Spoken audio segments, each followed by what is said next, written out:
प्रफुल्ल पटेल, सुनील तटकरे आणि 20 आमदार राष्ट्रवादीचे भारतीय जनता पार्टीच्या तिकिटावर उभे राहतील असं रोहित पवार यांनी म्हटलं.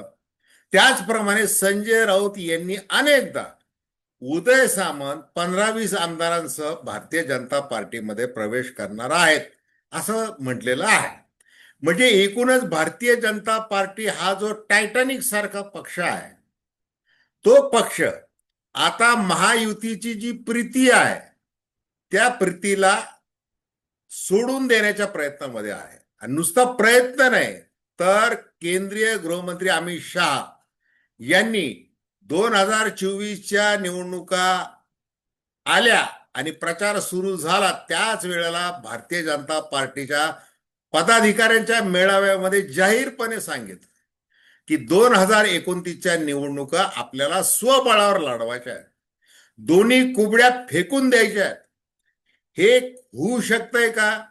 आणि मुख्यमंत्री देवेंद्र फडणवीस, भारतीय जनता पार्टीचे प्रदेशाध्यक्ष रवींद्र चव्हाण वगैरे हे कोणत्या पद्धतीने वागत आहे आणि रोहित पवार किंवा संजय राऊत यांचे केवळ राजकीय आरोप म्हणून त्याच्याकडे न पाहता भारतीय जनता पार्टी नेमकं काय करायला चाललेली आहे, काय करत आहे, त्याविषयी आपण थेट विश्लेषण करणार आहोत. नमस्कार, जय महाराष्ट्र. मी डॉक्टर अनिल फळे. माझी आपल्याला विनंती की चॅनल सबस्क्राईब करावं, सबस्क्राईबचं बटन दाबावं आणि आपली प्रतिक्रिया बिनधास्तपणे नोंदवावी.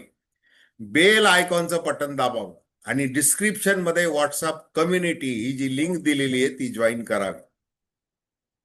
एक तटस्थ भूमिकेतून स्वतंत्र पत्रकारिता म्हणून सर्वसामान्यांच्या दृष्टिकोनातून आपण चर्चा करत असतो.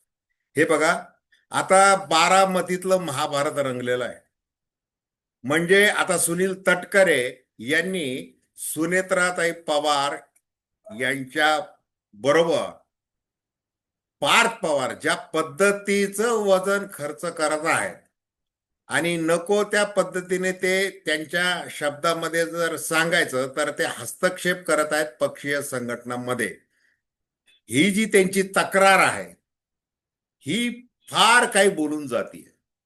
त्यामुळं आता आपल्याला या पक्षामध्ये थारा नाही आणि मुळात आपला जो राजकीय हेतू, जो भारतीय जनता पार्टीच्या शीर्षस्थ नेतृत्वाच्या आशीर्वादाने जो चाललेला होता आणि आहे आणि राहणार आहे, तो म्हणजे कुठल्याही परिस्थितीमध्ये दोन्ही राष्ट्रवादीचं विलिनीकरण होऊ द्यायचं नाही आणि मग आपल्याला त्या पक्षावरचा ताबा मिळवायचा.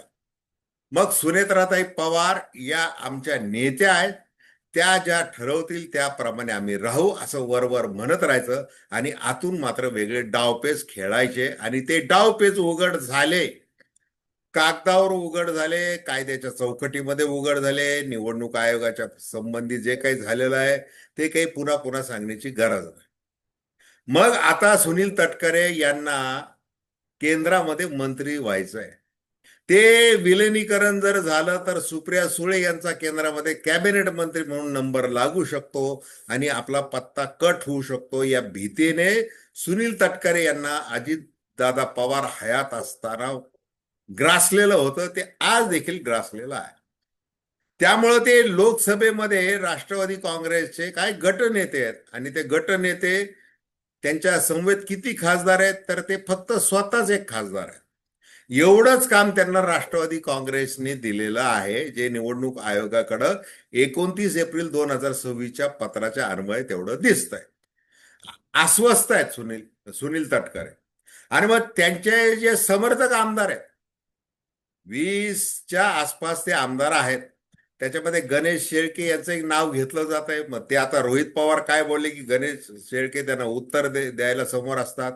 आणि इतकंच नाही तर विधानसभेमध्ये ज्या वेळेला वेगवेगळे असे विषय निघाले आणि अजितदादा पवार यांचा घात की अपघात याविषयी चौकशी केली जावी हा विषय निघाला, त्याच वेळेला राजकीय देखील भाष्य शेळके यांनी केलं होतं, हे लक्षात घ्या.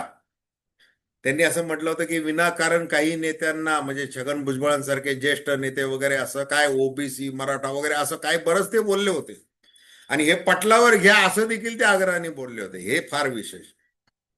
म्हणजे रोहित पवार यांचं जे बोलणं आहे ते फक्त राजकीय काहीतरी हलचल माजून द्यायची म्हणून काही बोलणं आहे ते असं अजिबात समजायचं काही कारण नाही त्याच्यामध्ये. आणि बऱ्याच प्रमाणात तथ्यांश आहे. आणि आज बघा महाराष्ट्रामध्ये निवडणूक आयोगाने जी SIR मोहीम राबवण्याचं काम सुरू केलेलं आहे, ती जणू आपल्याच एका पक्षाची आहे असं समजून भारतीय जनता पार्टीचे BLO काम करायला लागले. सबसे मजबूत बूथ या पद्धतीने काम आजच सुरू झालेलं आहे. मग आता हे जे राष्ट्रवादी काँग्रेस आहे किंवा शिवसेना आहे, यांना आता यांचा वापर करून झालेला आहे. एका शिवसेनेच्या 2 शिवसेना केलेल्या आहे, एका राष्ट्रवादी काँग्रेसच्या 2 राष्ट्रवादी काँग्रेस केलेला आहे. लोटस ऑपरेशन व्यवस्थितपणे पार पडलेलं आहे. आता काय करायचंय की आता राष्ट्रवादी काँग्रेस जी अजित बाबा पवार यांच्या अनुपस्थितीत जे आहे त्याच्यामध्ये 2 गट पाडायचे, म्हणजे तिथं तो एक वेगळा फायदा होणार आहे. इकडं शिवसेनेमध्ये उदय सामंत यांना सोबत घ्यायचंय.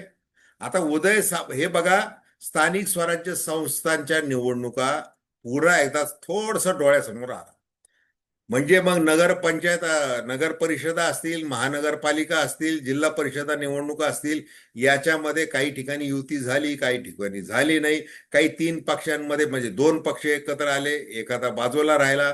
आणि त्याचं उदाहरण म्हणजे रत्नागिरी जिल्हा उदय सामंत यांचं.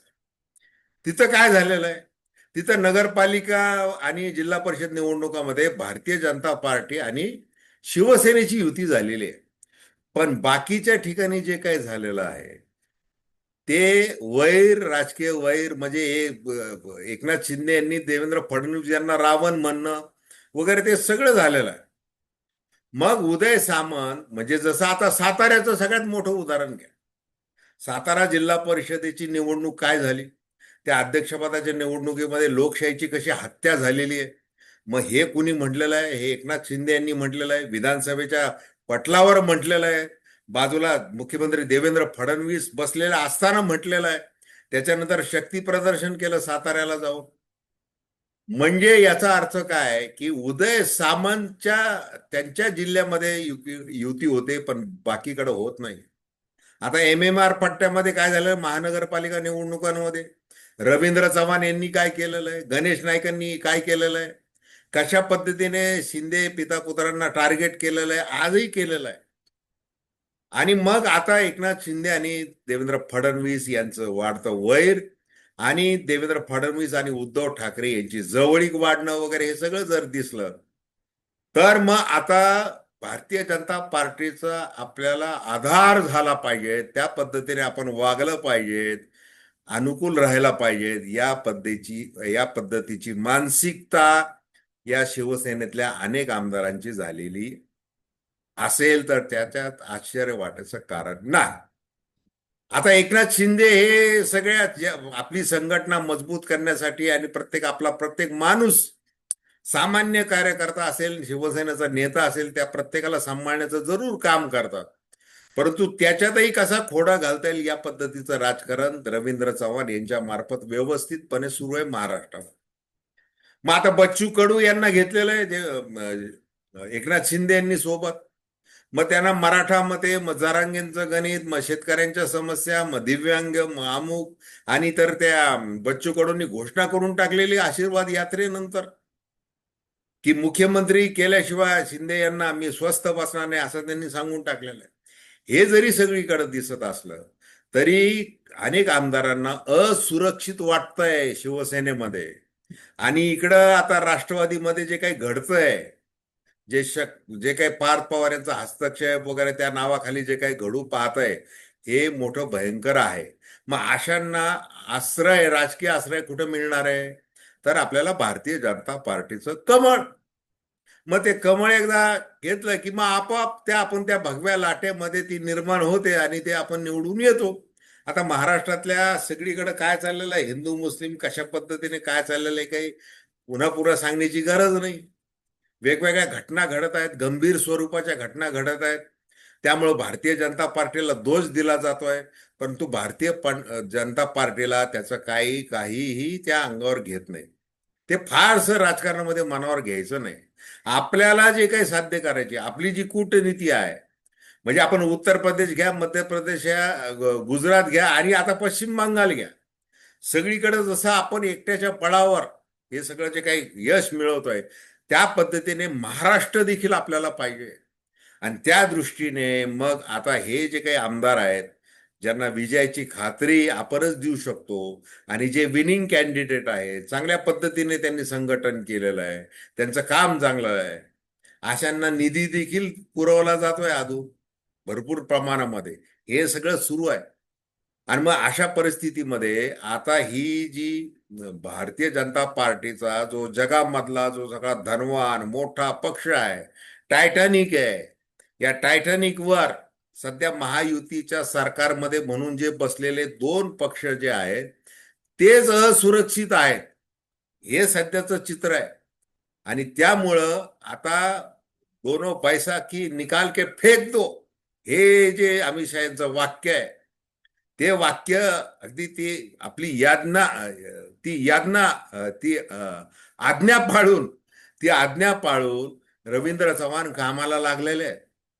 आता ज्या वेळेला एकनाथ शिंदे हे मुख्यमंत्री पदासाठी हटून बसले होते, जरी 57 जागा आल्या आणि भारतीय जनता पार्टीच्या काय 132 वगैरे आल्या तरी, मग असं जर असेल तर कसं व्हायचं, हे देवेंद्र फडणवीस यांनी राष्ट्रीय स्वयंसेवक संघाच्या माध्यमातून अमित शहा यांना सांगितलं.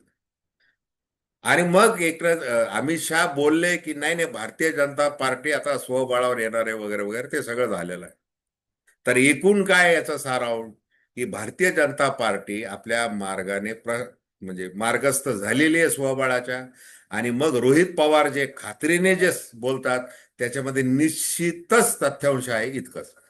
खूप खूप धन्यवाद. हा व्हिडिओ आपल्याला आवडला असेल अवश्य शेअर करा, सबस्क्राईब करा आणि आपल्या प्रतिक्रिया बिनधास्तपणे नोंदवा. धन्यवाद.